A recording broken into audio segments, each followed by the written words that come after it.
पौराणिक कथाओं के अनुसार मानव जाति के कल्याण के लिए अनेक देवताओं ने कई बार पृथ्वी पर अवतार लिए हैं। भगवान गणेश को भी राक्षसों का वध करने के लिए 8 अवतार लेने पड़े थे। उसी प्रकार गणेश जी ने भी आसुरी शक्तियों से मुक्ति दिलाने के लिए अवतार लिए हैं। श्री गणेश के इन अवतारों का वर्णन गणेश पुराण, मुद्गल पुराण, गणेश अंक आदि अनेक ग्रंथों से प्राप्त होता है। क्या आप जानते हैं, भगवान गणेश ने भी समय समय पर धर्म की रक्षा के लिए 8 अवतार लिए हैं। ये 8 अवतार ही अष्टविनायक कहलाते हैं। इन अवतारों की संख्या 8 बताई जाती है और उनके नाम इस प्रकार हैं: वक्रतुंड, एकदंत, महोदर, गजानन, लंबोदर, विकट, विघ्नराज और धूम्रवर्ण। पृथ्वी पर राक्षसों को हराने के लिए देवताओं का स्वर्ग से उतरना हिंदू पौराणिक कथाओं का एक बेहद महत्वपूर्ण भाग है। ईश्वर हर युग में, कहर काल और परिस्थिति में अपने भक्तों की प्रार्थना सुनकर उनकी चिंता का कारण जानने और उसे दूर करने के लिए प्रकट हुए हैं। इस क्रम में आज जानिए श्री गणेश के वक्रतुंड अवतार के बारे में। मुद्गल पुराण के अनुसार गणेश ने बुराई से लड़ने के लिए प्रत्येक युग में 8 रूप धारण किए। यहाँ बुराई का अर्थ वासना, भय और क्रोध जैसे लक्षणों से है, जो मनुष्य के सबसे बुरे गुणों का प्रतिनिधित्व करती हैं। कुछ किंवदंतियों के अनुसार इंद्र की वजह से मत्सरासुर नामक राक्षस का जन्म हुआ था, लेकिन इंद्र ने उसे अस्वीकार कर दिया।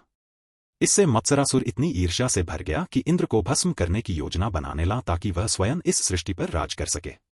वक्रतुंड अवतार की कथा।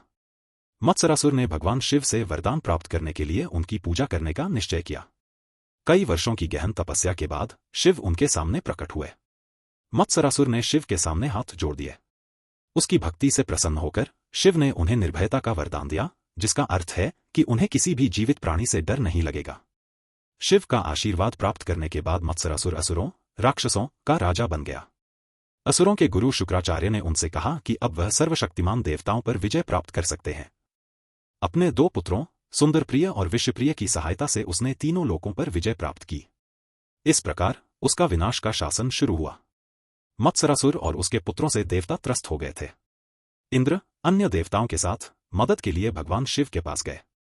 शिव मत्सरासुर को दिए गए अभय वरदान के कारण विवश थे। भगवान दत्तात्रेय ने उन्हें एक गुप्त मंत्र से गणेश की प्रार्थना करने की सलाह दी। इस प्रकार देवताओं ने भगवान गणेश की आराधना प्रारंभ कर दी। उनकी पुकार सुनकर गणेश जी उनके सामने शेर पर बैठे वक्रतुंड के रूप में प्रकट हो गए और उन्हें आश्वासन दिया कि वह उस खतरनाक राक्षस को रोक देंगे। मत्सरासुर ने अपने पुत्रों को युद्ध में लड़ने के लिए भेजा। उसके दोनों पुत्र युद्ध में वक्रतुंड द्वारा पराजित और मारे गए। शेर पर सवार हाथी के सिर वाले देवता को देखकर, वक्रतुंड के भयानक रूप को देखकर मत्सरासुर अत्यंत व्याकुल हो गया। उसकी सारी शक्ति क्षीण हो गई। मत्सरासुर अपनी कल्पना से परे भयभीत हो गया। मत्सरासुर में लड़ने की हिम्मत नहीं थी। अतः उसने आत्मसमर्पण कर दिया। वह घुटनों के बल बैठकर वक्रतुंड से क्षमा की याचना कर रहा था। गणेश ने उनकी माफी स्वीकार कर की। उसकी प्रार्थना से संतुष्ट होकर दयामय वक्रतुंड ने उसे अभय प्रदान करते हुए अपनी भक्ति का वरदान दिया तथा शांत जीवन बिताने के लिए पाताल जाने का आदेश दिया, जिससे तीनों लोकों में शांति स्थापित हो गई। इस तरह गणेश जी के पहले अवतार वक्रतुंड के विनाशकाल को पूरी तरह समाप्त कर दिया। देवताओं को स्वतंत्र कर प्रभु वक्रतुंड ने उन्हें भी अपनी भक्ति प्रदान की। गणेश जी की सूंड बाईं या दाईं ओर मुड़ी हुई है। बायां हिस्सा जो धड़कते दिल के करीब है वह भौतिक लाभ से जुड़ा है, जबकि दायां हिस्सा सांसारिक सुखों के त्याग का संकेत देता है। हिंदू पौराणिक कथाओं में मोक्ष, मुक्ति प्राप्त करना मानव जीवन का शिखर कहा जाता है। कहा जाता है कि वक्रतुंड द्वारा मत्सरासुर को पराजित करना मनुष्यों के ईर्ष्या या भौतिक सुखों से दूर परम सत्य को देखने की ओर बढ़ने का प्रतिबिंब है।